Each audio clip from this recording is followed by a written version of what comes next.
Hello students and welcome to Saurabh's classes. This is Ashmita. In today's class, we are going to talk about the strategy for the phase 1 of RBI Group B examination.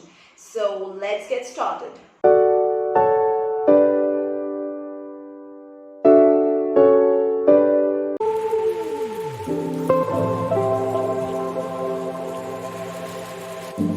I'm not trying to frighten you, but this is the most difficult part of the examination in terms of numbers, as the level of competition at this stage is fierce.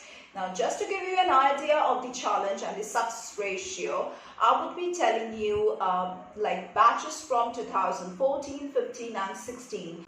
Like the number of students who appeared in the year 2014 was around 1,18,630.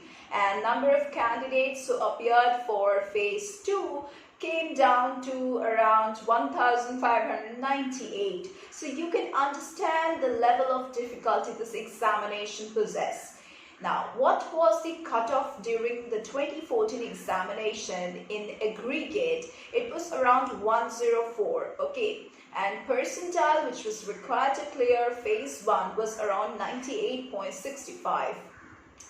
Talking about the next year, that is around 2015, the number of candidates who appeared in the phase 1 examination was around 74,661.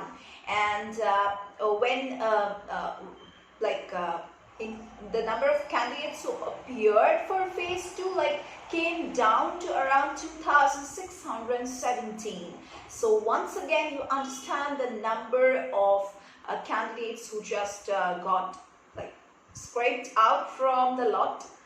Now the phase 1 cutoff in aggregate for the year 2015 was around 88.50, and the percentile which was required to clear phase 1 was around 96.49. Moving over to the year 2016, here around 1,05,715 candidates appeared for phase 1 and only 3,234 candidates appeared for phase 2. Now the phase 1 cutoff in aggregate for the year 2016 was 98.50 and percentile required to clear phase 1 was around 96.94. So yeah, this was all the around tentative ones, not exactly, but yeah, that's the data. You can understand through the data only how much you need to prepare yourself. So this means that you have to score a minimum of 96.5 percentile, that is to be in the top 3.5% to get through the phase 1. Now first of all, you need to go through the syllabus and your previous mark sheet if you have already appeared in phase 1 of the Group B examination, and then you need to figure out what are your strong and weak sections separately. Accordingly, you will get a rough idea of how much you need to score in each section, and then only you can realize which section you should focus first and which section requires much of hard work. Now, yeah, you should decide 3 things first of all. These 3 things will help you a lot. Like number 1, it should be the order in which you will be attempting the different questions, different sections in the examination. Second thing that you need to consider is the time you will be spending on each section.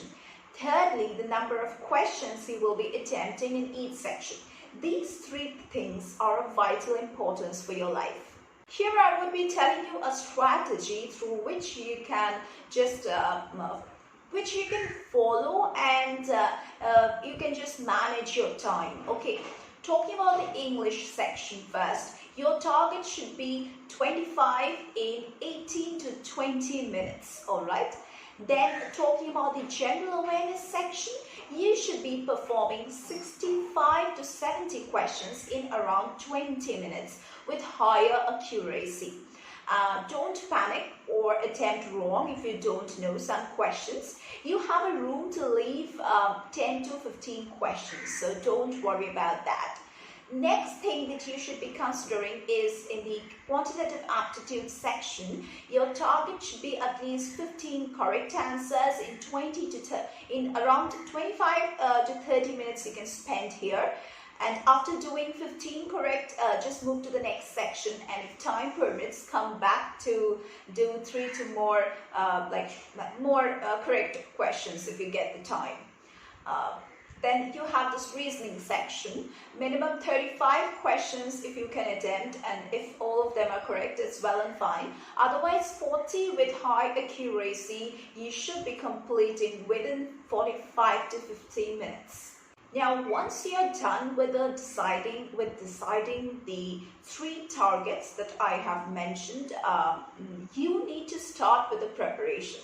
Now, there are 2 parts to this preparation. First part is acquiring the knowledge and the skills.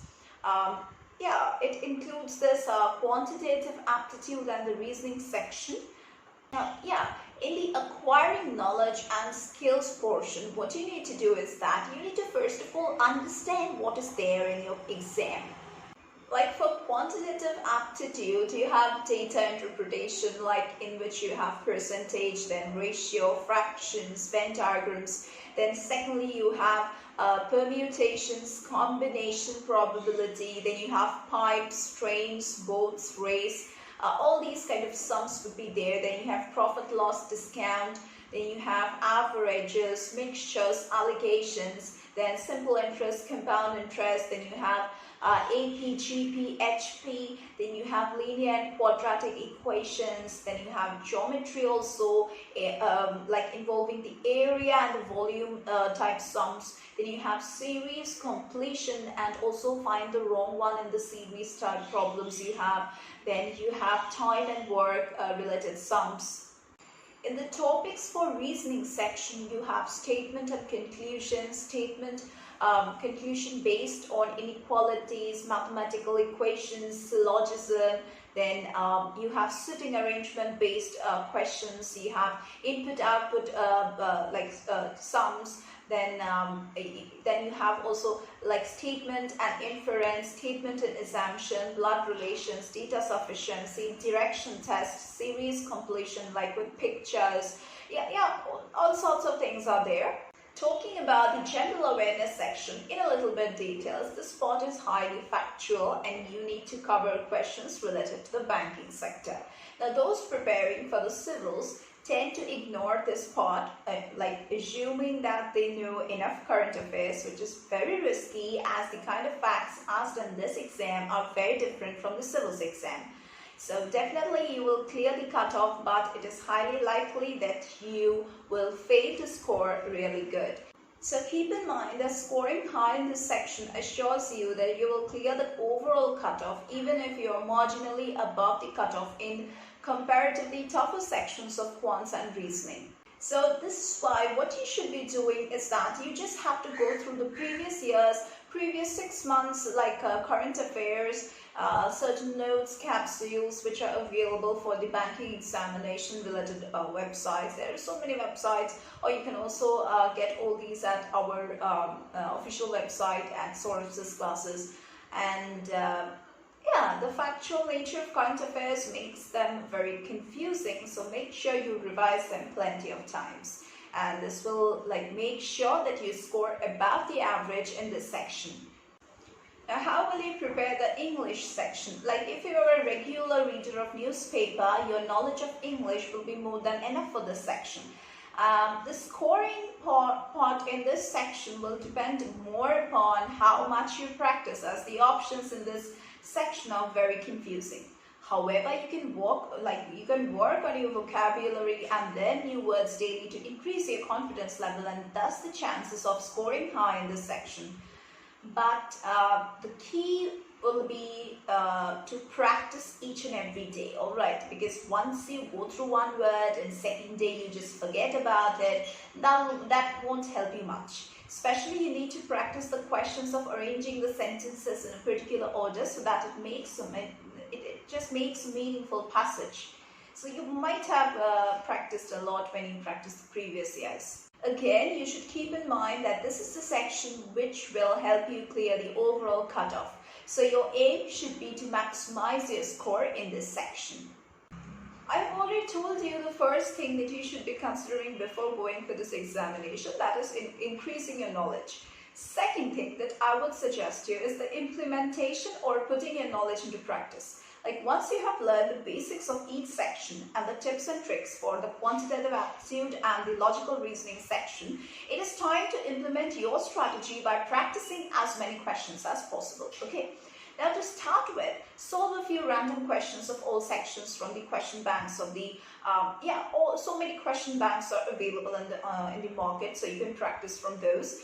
You can also practice a few reasoning questions from the book, like you can follow the book by R.S. Agarwal, that's a modern approach to verbal and non-verbal reasoning. That's a very famous book by R.S. Agarwal. If you want to practice, if you have time, you can practice it.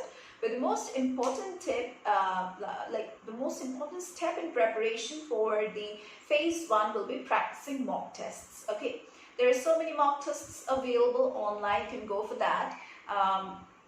Initially, it would be like difficult to adhere to the time limits, because you see, mock tests will teach you how to just answer the questions within a given time limit, which is like very difficult, and it makes you nervous a lot, because the clock is ticking, and it will end at any time.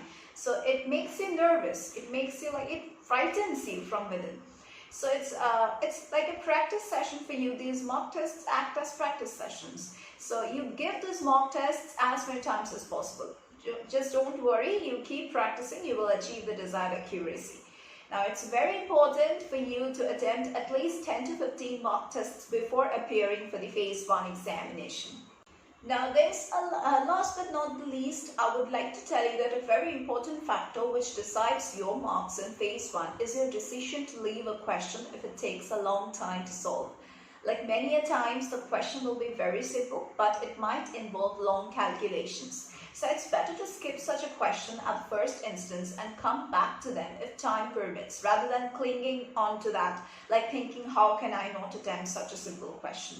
So don't just do that. Remember that apart from the subject knowledge, your time management skills play an equally important role in phase 1 paper.